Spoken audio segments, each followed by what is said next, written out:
Bismillahirrahmanirrahim. Assalamualaikum warahmatullahi wabarakatuh. Bismillah, alhamdulillah, wassalatu wassalamu ala rasulillah wa ala alihi wa ashabihi wa man tabi'ahu bil huda ila yaumil qiyamah wa'du. Teman-teman mahasiswa mahasiswi Universitas Islam Negeri Sultan Maulana Hasanuddin Banten, insyaallah Allah Subhanahu wa taala muliakan. Di waktu dan kesempatan yang penuh bahagia ini, insyaallah kita bersama-sama akan mengkaji tentang mata kuliah Tarikh Tasyri, ya. Mata kuliah Tarikh Tasyri ini merupakan salah satu di antara mata kuliah yang teman-teman wajib ambil, apalagi untuk mahasiswa semester 2 di Fakultas Syariah, ya. Ini mata kuliah yang memang harus diambil oleh teman-teman. Standar kompetensi Tarikh Tasyri diharapkan nanti mahasiswa mampu memahami, mengetahui dan mempelajari dengan baik tentang bagaimana pembentukan syariat Islam itu. Jadi di kesempatan yang penuh bahagia ini kita akan mencoba membahas tentang silabus, atau kita akan mencoba membahas tentang bagaimana pembelajaran Tarikh Tasyri ini selama kita perkuliahan di semester ini, ya. Sebelum kita lanjutkan pembahasan kita tentang silabus Tarikh Tasyri, jangan lupa teman-teman untuk like-nya atau mensubscribe YouTube ini, ya, karena mudah-mudahan dengan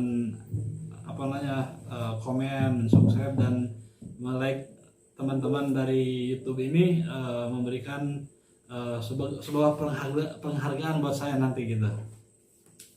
Jadi kita lanjutkan bahwa mahasiswa diharapkan ketika mempelajari Tarikh Tasyri, ya, selain mereka memahami, mengetahui dengan baik tentang pembentukan syariat, juga diharapkan mahasiswa memiliki pemahaman utuh tentang konsep dan teori yang berkaitan dengan masalah pembentukan syariat Islam.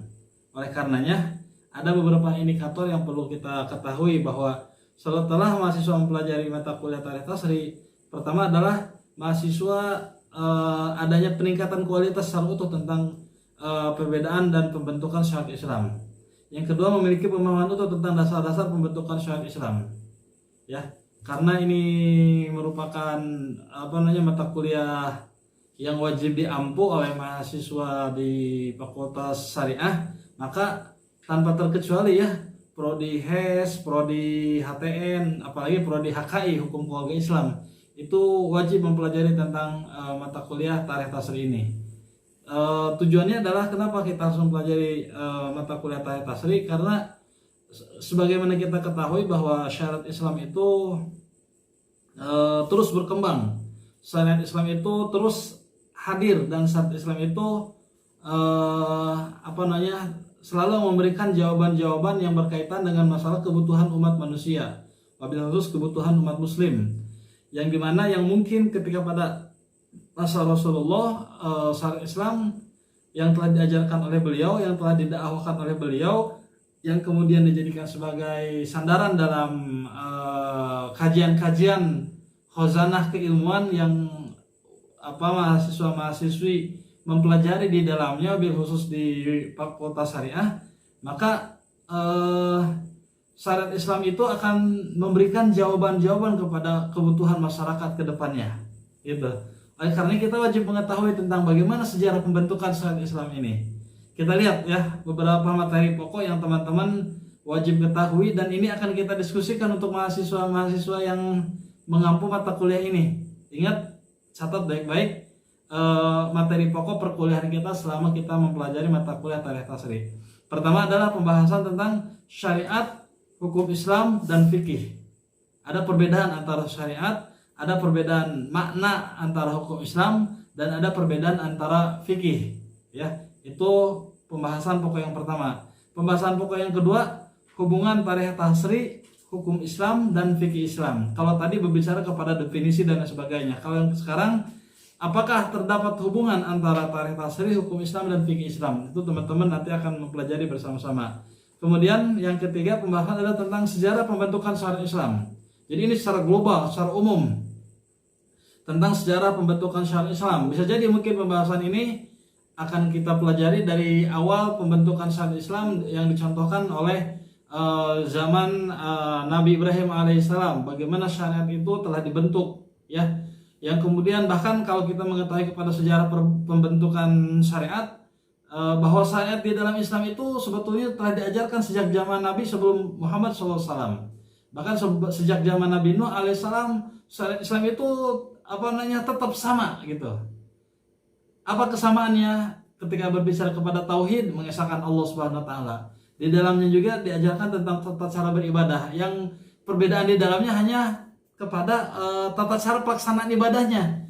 Di mana pada masa Rasulullah SAW pelaksanaan ibadah itu diwajibkan kita untuk melaksanakan sholat dan lain sebagainya gitu. Sedangkan pada zaman Nabi Nuh alaihissalam, pada zaman Nabi Ibrahim alaihissalam, pada zaman Nabi Musa alaihissalam, pada zaman Nabi Isa alaihissalam, dan pada zaman-zaman sebelum Rasulullah SAW, sebetulnya pada masa mereka itu dia terdapat syariat Islam. Ya, kalau kita melihat kepada sejarah misalkan ya, kita lihat Al-Quran tentang masalah puasa. Ayat Al-Quran tentang masalah puasa kan dijelaskan bahwa telah diwajibkan kepada kalian berpuasa sebagaimana diwajibkan kepada umat-umat sebelum kalian, kan gitu.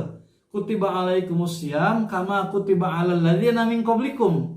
Telah diwajibkan puasa kepada kalian wahai Muhammad dan kepada umat kalian wahai Muhammad, kama kutiba alal ladzina min qablikum, sebagaimana telah diwajibkan kepada umat sebelum kalian. Artinya memang pembentukan syariat Islam itu sudah berkembang pada zaman sebelum Nabi Muhammad SAW, Nabi khusus tentang masalah puasa ini, apalagi tentang masalah ibadah yang lainnya gitu.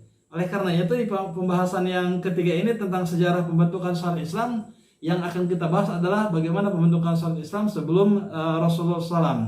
Makanya di dalam kaidah usul fikih itu ada pembahasan tentang masalah syar'u ma qablana, gitu ya. Pasti teman-teman ada yang mengetahui tentang itu. Syar'u ma qablana artinya syariat sebelum Rasulullah SAW. Contoh misalkan tentang masalah syariat sebelum pada Rasulullah, tentang masalah haji kan. Contoh haji itu adalah merupakan contoh konkret bahwa haji itu adalah pelaksanaan ibadah yang dicontohkan oleh Ibrahim alaihissalam, yang kemudian pada masa Rasulullah SAW pelaksanaan ibadah haji itu lebih dilengkapi gitu. Apakah zaman Nabi Ibrahim sudah lengkap? Sudah lengkap. Cuma zaman Nabi Muhammad SAW ada perbedaan-perbedaan tata cara pelaksanaannya. Tentu karena syariat Islam itu terus berkembang antara satu zaman ke zaman yang lain. Kecuali pada masa Rasulullah SAW ya. Sejak zaman Rasulullah SAW sampai zaman sekarang, ketika kita berbicara kepada syariat Islam, yang berkembang adalah tentang masalah fikih muamalahnya. Sedangkan yang berkaitan dengan masalah fikih ibadahnya kan tidak ada perkembangan. Kita mengikuti seperti apa yang dicontohkan oleh Rasulullah SAW. Itu yang pembahasan yang ketiga, sejarah pembentukan syariat. Pembahasan yang keempat, teman-teman ya, sejarah pembentukan syariat pada masa Rasulullah. Ini apakah ketika pada masa Rasulullah SAW sedang berdakwah di Mekah, ataukah ketika Rasulullah SAW sedang berdakwah pada masa di Madinah? Itu bagaimana sejarah pembentukan syariat Islam pada masa Rasulullah SAW, baik ketika di Mekah maupun di Madinah. Atau mungkin ini bisa nanti dibagi dua pembahasannya ya, pembahasan syariat di Mekah dengan pembahasan syariat di Madinah, karena ada bukan adanya penambahan tetapi adanya kelengkapan ketika Rasulullah SAW melaksanakan dakwah atau melaksanakan kajian syariat di Mekah dengan ketika beliau sedang berada di Madinah. Kemudian pembahasan selanjutnya yang kelima yaitu sejarah pembentukan dan perkembangan syariat pada masa Khalifah Abu Bakar. Ya, Khalifah yang pertama.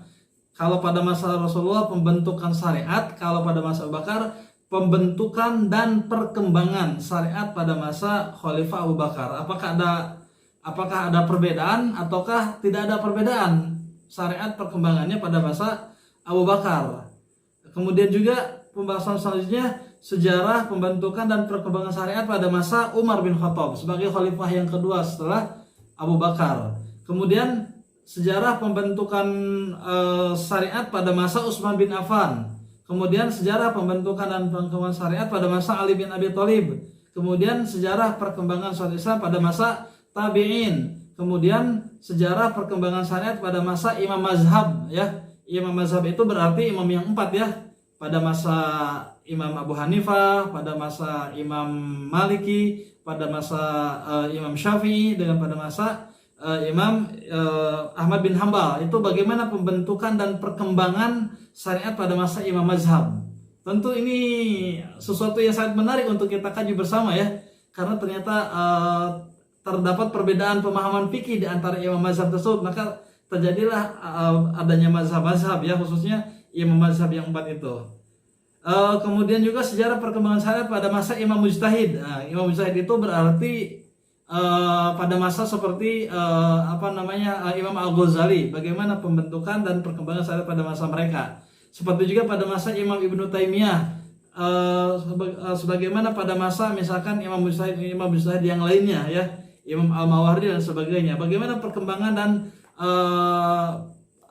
perkembangan dan pembentukan syariat pada masa mereka. Dan yang terakhir pembahasannya adalah sejarah pembentukan syariat pada masa abad modern. Ada 12 pembahasan yang teman-teman wajib ketahui yang akan kita pelajari nanti di semester ini. Oleh karena itu 12 pembahasan tadi silakan dibaca baik-baik, didengarkan baik-baik, kemudian setelah itu merupakan pembahasan teman-teman dalam pembentukan atau pembuatan makalah. Terima kasih. Kalau ada yang belum paham, kalau ada yang perlu dipertanyakan, nanti kita diskusikan bersama-sama, baik melalui komen ataupun melalui tanya jawab. Saya ucapkan terima kasih kepada teman-teman yang telah mendengarkan pembahasan tentang silabus kita di mata kuliah Tarikh Tasri.